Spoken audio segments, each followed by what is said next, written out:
it's more of an introduction, what's to come. I have now, well, all of you know, my name is Raditya Lazari.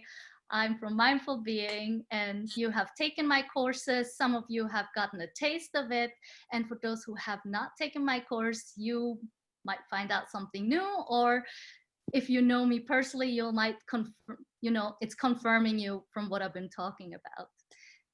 So yeah, since I last met all of you, I've been honing it down to talk to parents, mainly to parents who have kids under 10 years old, mainly because what we're going to work on throughout a year, which would be the ideal, is to really get this way of adjusting and adapting to being more mindful in our everydays, to also see how it affects the children. Because if they're older than 10, my personal experience is that they sometimes have already their own mind, so it's difficult to see what have we worked on or how it has affected them. Some of you, maybe all of you, have seen my email today, where I introduced 3 sayings about don't, stop, no. And this is going to be a little bit of my introduction today. And also the first exercise, I right away want to jump in with an exercise for you to experience. So also to see where these courses can go, what I will be talking about at the end. And so just to give you a better understanding. So let me just start right here. And feel free to ask any questions at any point when you feel you don't understand or anything is unclear. Go. So, welcome to the More Presence and Power in Your Parenting. And as I mentioned, we sometimes have these ways of talking that are quick and easy to let our other, especially children, know not to do something. So we tend to possibly say, don't do this, stop doing this, and no, you can't do this. I'm just not going to put any specifics. I have some images here as somebody just dropped the glass and something breaking. I was like, why do you do this? Don't do this. You should know. And so it goes on. You might have 2 kids. They might be fighting and you like, stop fighting. Don't do this anymore. And so the list can go on. You have maybe a little one that goes to places you don't want them to go. And time is running out. You just don't have enough time to say enough and don't have the time to think and pause. So what I'd like you to do is, you can close your eyes if you like, you don't have to, but just visualize this last time. If you have, well, raise your hands if you have used these words before. Maybe we should start there. So we can all agree those are the ones we're saying. And so yes, go in, close your eyes and just visualize. When was the last time you said it? It might have been today, it might have been yesterday, maybe it's every day. Whatever it is, there is nothing about how many times you do it. It's just about visualizing, I'm saying this, how do I feel while I'm saying this? You can even say it in your mind. Don't do this. What is it that you really feel? And at the same time, move yourself into the other person, into your child's position, hearing these words being said to you.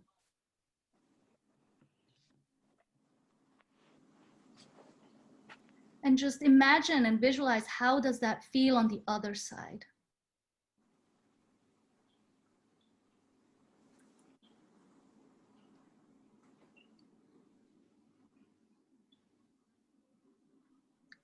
And so if you have closed your eyes, you can open your eyes. Now, how do you feel?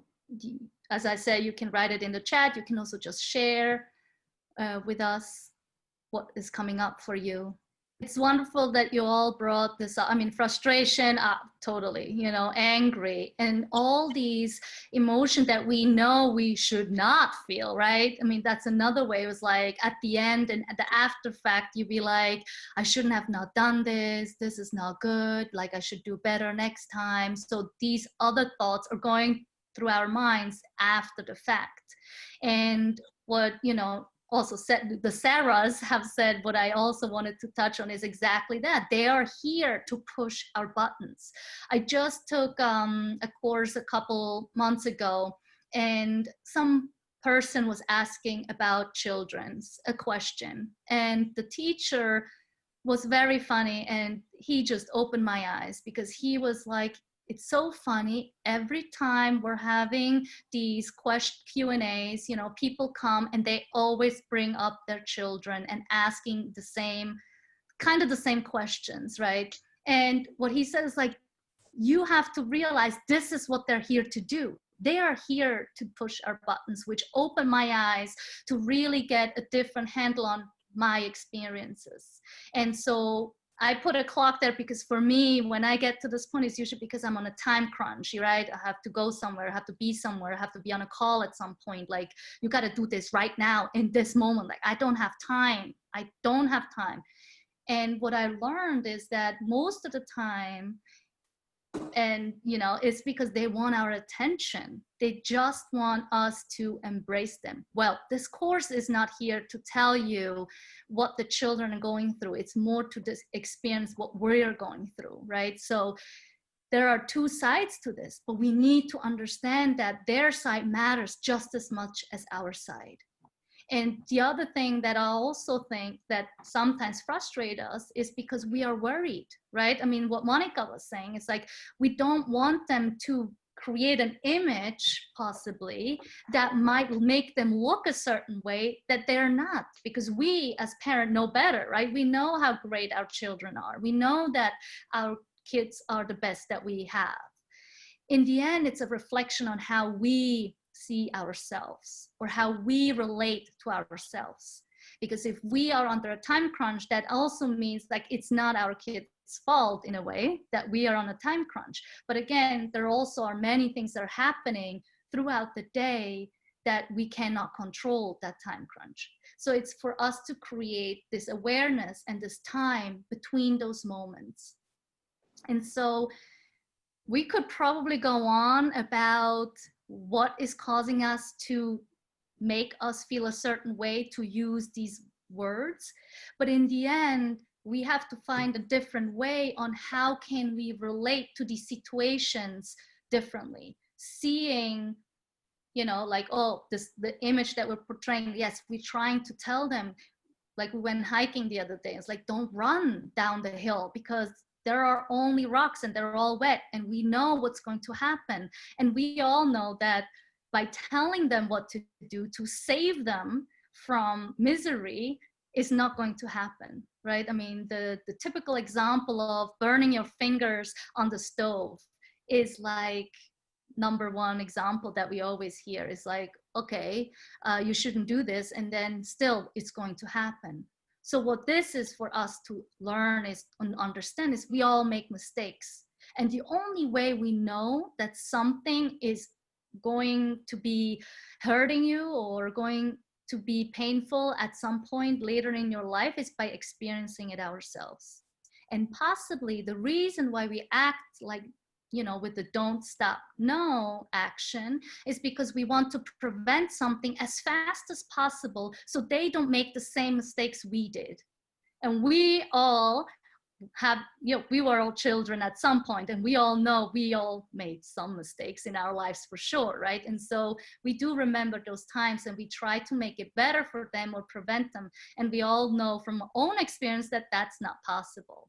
And so by understanding that we all make mistakes and our children have to make mistakes, we can create a greater distance between what we're trying to say and how we say it.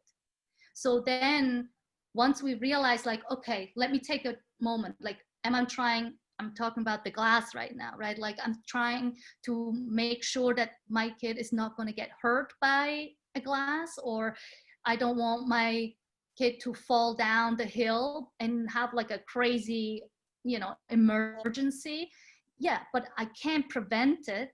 I can only inform them. And so it relates back to how we relate to mistakes, how we relate to perfection, how we relate to expectations, right? So we are living in a society, right? We're not living in a forest where we're all by ourselves and we can do and think whatever we want. We live in a society where as soon as we walk out the doors, people are going to think a certain way about how we appear. I mean, as Monica was using an example of wearing a jeans at an adult party, right? And so by understanding that what is in store for us, or why we act a certain way, what are our kind of agendas behind what we're saying, the sooner we realize that, let me take a step back. Is that all? Everybody feeling good about that? Good. So the biggest part that I always bring up, and for those who attended my sessions know that whenever I start a new workshop, I always talk about the brain structure, about the prefrontal cortex, about the amygdala, about the hippocampus, and there's many other parts in our brain that really matter. And so to make a fast forward, the prefrontal cortex is the last part of our brain that's developed in humans. So meaning children usually are not having a full prefrontal cortex until they're up to 25, and they were even raising it higher more recently. And so it is the higher level functioning. It's where our brain makes more wise choices, where they do like A plus B equals C, and making sense of what you're saying. What does it mean to run down the hill and like slip and hurt yourself tremendously, right? It takes a lot of years to really understand these concepts of like, what does it mean to get hurt, or what does it mean to make mistakes that are hurting my future. The most important part of these three parts is the amygdala, because that's the oldest part in our brain. It's the fight, flight, freeze mode, where we just startle, or where we stop, or we fight for our rights, or fight for what we think it should be like.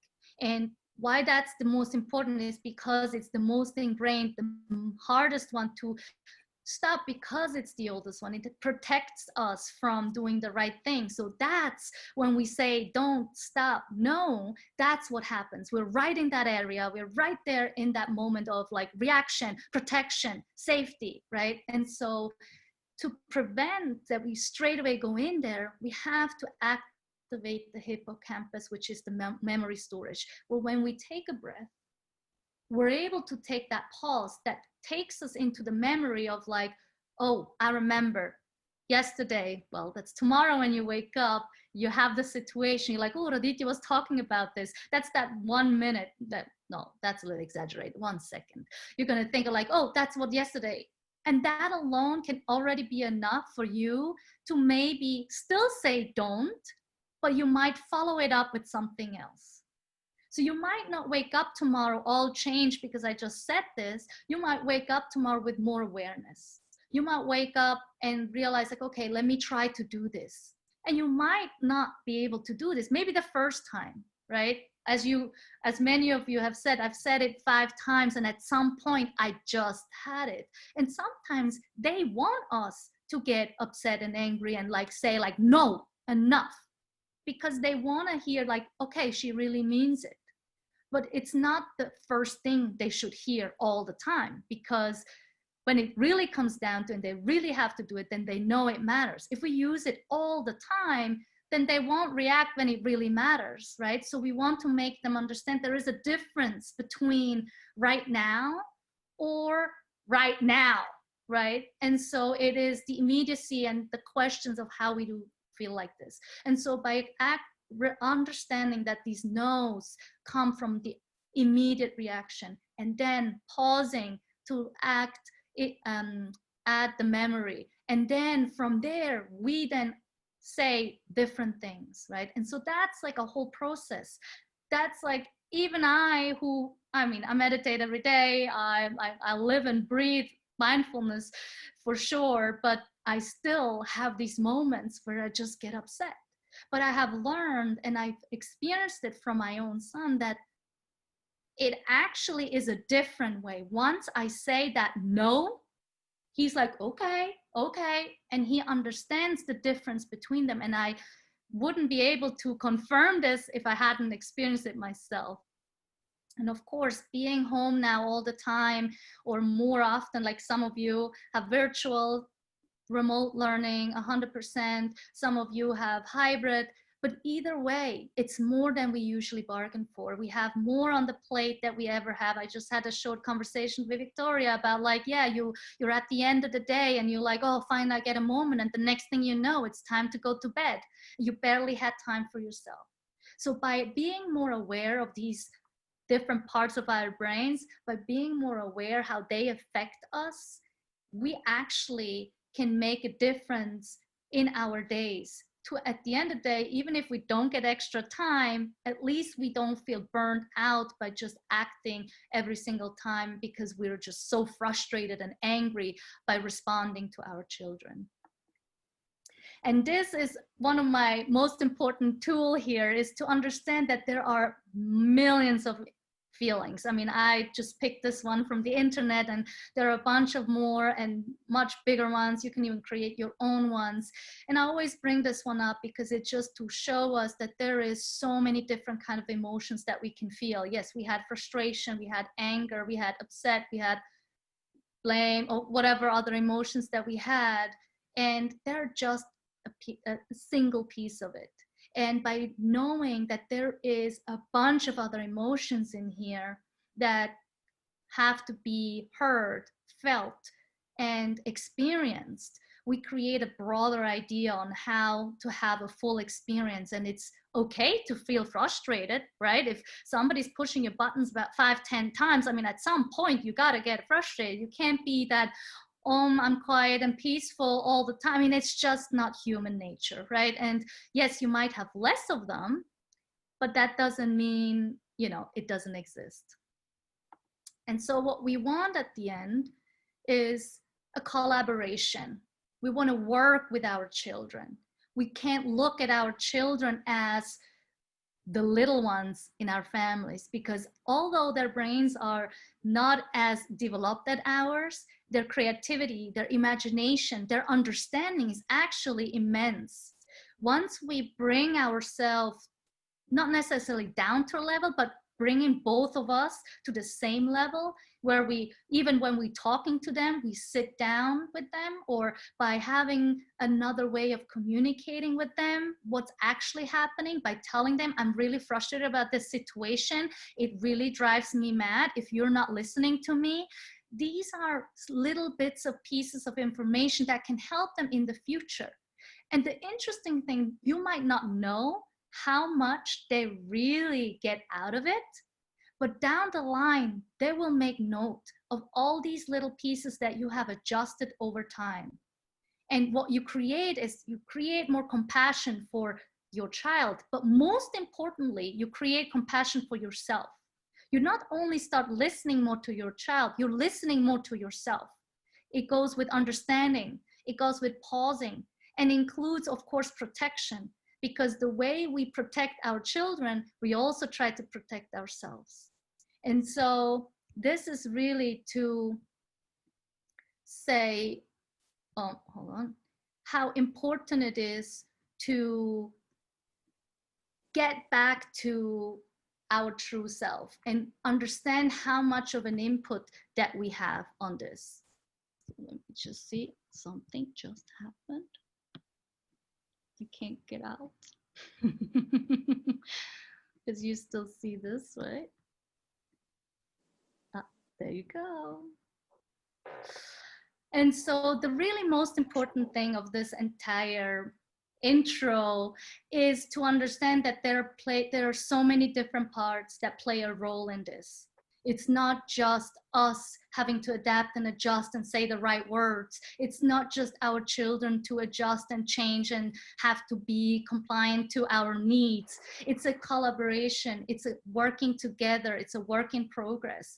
And the one thing that I can tell you from my personal experience is that and it just happened this Friday, and it was just so phenomenal to me, of course, as you will hear now. And it was because my son came home from some tough situation in school and somebody was not really nice to him.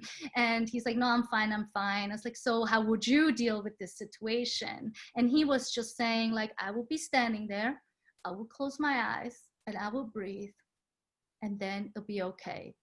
And I just asked him because I never ever sat down with him. I was like, this is what you have to do. But he said, like, I asked, is it school that taught you to do this? Because they do talk about emotions. And he said, no, mommy, you did that. I'm like, okay. And I mean, of course, my heart went up and I was very, very proud of him. I mean, of course, of me. So this is just the proof that it needs both of us. It needs the confirmation of the children to see that we have done our work, but it's also for us to acknowledge how much work we require for ourselves, how much space we need, self-care, and all these important pieces to be able to come up with ideas and creativity. And we don't always, especially in these times that we're in, we're not always having the capabilities of, you know, time constraints, and we don't have the energy to really do all this. But I know that if you get more practice and getting different tools that I can help you with to build these and to have a better understanding on where you come from, but also where your child comes from, and you create this energy between the 2 or 3 or 4 or how many kids and family members you have all together with your husband and wives and significant others, that they come all together. So yes, there is going to be workshops that I'm offering that would include to become this mindful parent overall. There are, like, for instance, this Thursday starts off with the compassionate parent, and I just evolved it into, like, you have the mindful parent, and then there's the listening parent, and there's just different parts how you can become a full, complete mindful parent by getting each day, each week, new insights, new information, and then throughout the week you can develop these ideas. And it's not to learn something new. It's not I'm giving you a regime and tell you, like, hey, unless you do this, this is not going to work. It's for you to figure out and tap into your own surroundings, what works and what doesn't work, and then to come back the next week and share this information and these new experiences that you learned from, so you can really get a better idea of, how can I improve? How can I make this better? And this will also teach your children that you can always improve. Even if you're not happy with what you do today, tomorrow is always a new day. You can always do better another day. And it doesn't stop there, right? It's into the future, and it goes 10 years, 20, 30 years from now. And if we can make the change for ourselves, we can make a change for our children. And so it's this collaboration that I look forward to have people on board that really want to achieve a more inclusive family with all the emotions. So there's a part of the emotional parent. And so to really know that it's okay to be emotional and vulnerable and not to feel ashamed of all those emotions. So this is pretty much my spiel of this intro today. I wanted to see if you had any questions, if anybody attended that can give a testimonial to those who haven't been here, how their workshops has helped them or not, if you feel welcome to do so. Yes, Monica, please. Well, listen, it all started, you know, when COVID started, and I called Raditya up and I said, you got to help me. I said, I'm just going to go nuts. I don't know how to keep my kids calm and myself calm in this unsettling time. And can you give me some ideas from mindfulness? And so it was a tremendous help. And then I took about 2 or 3 of your workshops already, and it's great. The breathing exercise is the best. If I wake up in the middle of the night, I do the breathing exercise, or if I need to calm myself down, I do the breathing exercise, even at work. And it's just, you know, helped me become a lot more mindfulness, if you will, mindful of my family members, of people around me, of not getting so, like, you know, cat-like, if you will, you know, if somebody cuts me off or whatnot, you know, and it just helps you just be a lot more aware of yourself and your surroundings and others. And it's a huge help. Thank you so much, Monica.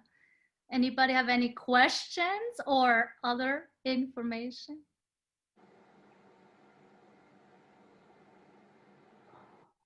All right. Well, thank you everyone for being here, for being available. So let me know if you're interested. And yes, I can't wait for you to be part of this journey with me. I learn every day. And so, yeah, let me know if you need anything. So have a wonderful evening